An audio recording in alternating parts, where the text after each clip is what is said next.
మావిగాన్ ప్రతిపాదనతో చంద్రబాబు ప్రభుత్వంలో భయం మొదలైంది అని వైసీపీ లీగల్ సెల్ రాష్ట్ర అధ్యక్షుడు మనోహర్ రెడ్డి అన్నారు. శనివారం ఆయన మీడియాతో మాట్లాడుతూ అమరావతిలో జరుగుతున్న అవినీతి అక్రమాలు బయటపడుతున్నాయని టెన్షన్ పడుతున్నారు అని అన్నారు. ఏమీ లేనిది కూడా మార్ఫింగ్ పోలీసు వాళ్ళే చేసి వాళ్లే కేసులు పెట్టిన ఉదాహరణలు ఈ రాష్ట్రంలో జరుగుతా ఉన్నాయి.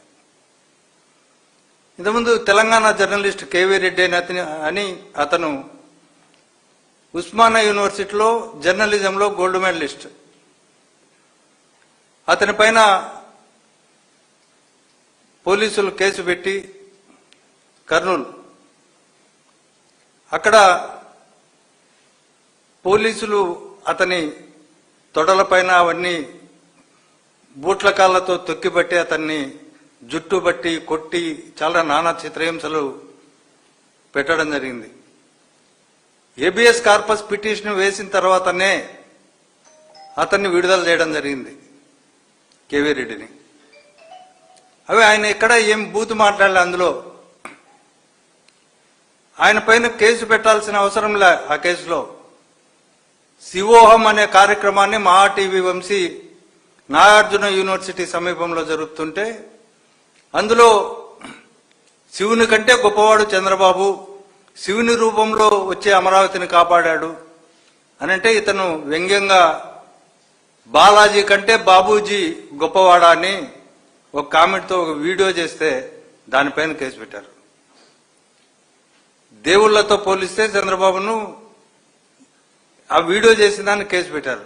ఇది చేస్తే గీస్తే మహా టీవీ వంశీ పైన కేసు పెట్టాలా, ఇతని పైన కాదు. ఎవరిపైన పోలీసులు కేసు పెట్టాలనేది రాజకీయ నాయకులు ఎవరు చెప్తే వాళ్ళపైన కేసులు పెడుతున్నారు. ఆయన వల్లెవేసిన మాటలనే మహా టీవీ వంశీ ఏమి చెప్పాడో ఉపన్యాసంలో అవే మాటలు ఇతను వీడియోలో చెప్తే ఇతని పైన కేసు. అదేవిధంగా దాంతో మళ్ళీ ఏబిఎస్ కార్పస్ పిటిషన్ వేసిన తర్వాత కోర్టు ముట్టికాయలు వేస్తే అతని పైన అసలు అన్ని ప్రొసీడింగ్స్ కూడా క్రైమ్ నెంబర్లో స్టే చేసేస్తే అప్పటికి కూడా అక్కడ ఉండే సిఐ విక్రమసింహ నిత్యం ఇప్పటికి కూడా ఆర్డర్ కాపీ పంపించు ఇవన్నీ చెప్పి ఇప్పటికి కూడా సతాయిస్తున్న సందర్భాలు కూడా ఉన్నాయి.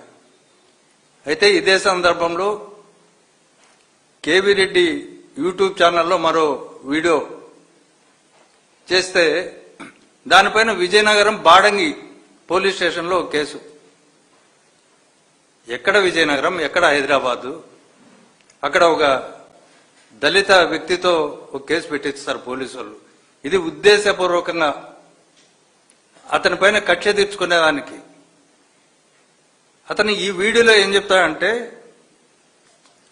మన ఎర్రబుక్కు రాజ్యాంగం, మన ఎర్రి బుక్కు రాజ్యాంగం, అంతా రెడ్ బుక్ రాజ్యాంగం అంటారు కదా, దాన్ని మన ఎర్రి బుక్ రాజ్యాంగం అంటాడు ఇతను. మన ఎర్రి బుక్ రాజ్యాంగం ఏపీలోనే కాకుండా దేశం మొత్తం మీద ఎలా అబ్బాసు పాలవుతుందో చూస్తున్నాం. ఇది అతను అనింది. వీడియో ద్వారా ఒకసారి ప్లే కూడా చేస్తాం. కేవీ రెడ్డి, మన ఎర్రి బుక్ రాజ్యాంగం ఏపీలోనే కాకుండా దేశవ్యాప్తంగా ఎంతటి అబాస్ పాలవుతామని వస్తున్నారు కదా. నిన్న బీహార్ లో పరువు పోగొడుతుందన్నమాట.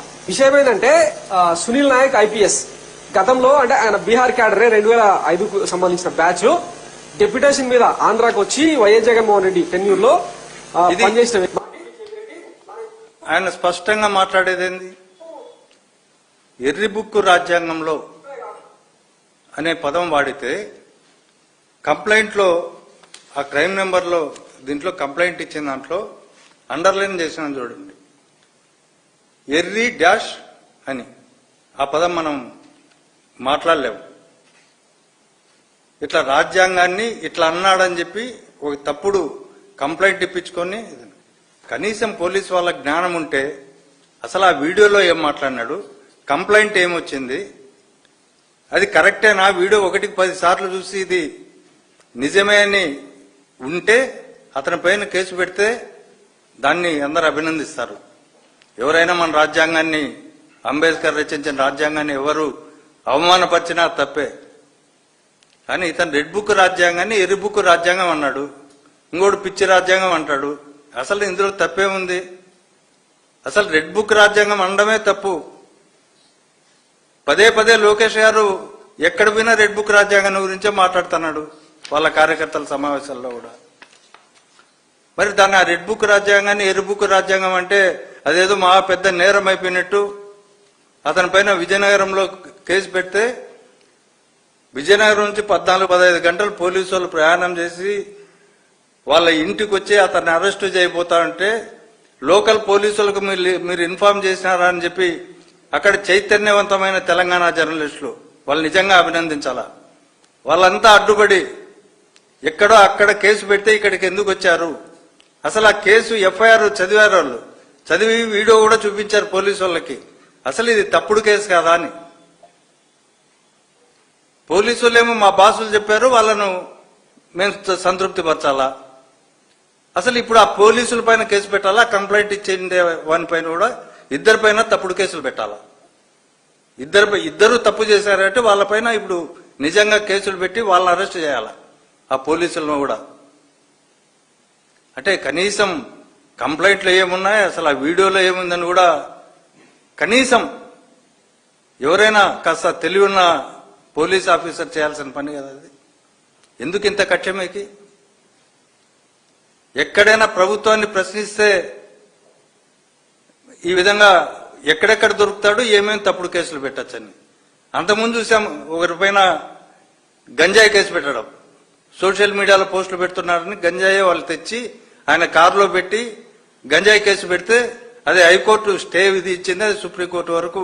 దాంట్లో సిబిఐ ఎంక్వైరీకి ఆర్డర్ చేస్తే తర్వాత సుప్రీంకోర్టులో ఇప్పుడు పెండింగ్ లో ఉంది. ఆ సందర్భంగా కూడా పోలీసులు ముట్టుకెళ్లేశారు. నిన్న ఒక కేసులో హేబియస్ కార్పస్ పిటిషన్ లో ఈ కోర్టు ధర్మాసనం ఒకటి చెప్పింది, ఈ రాష్ట్రంలో చాలా వరకు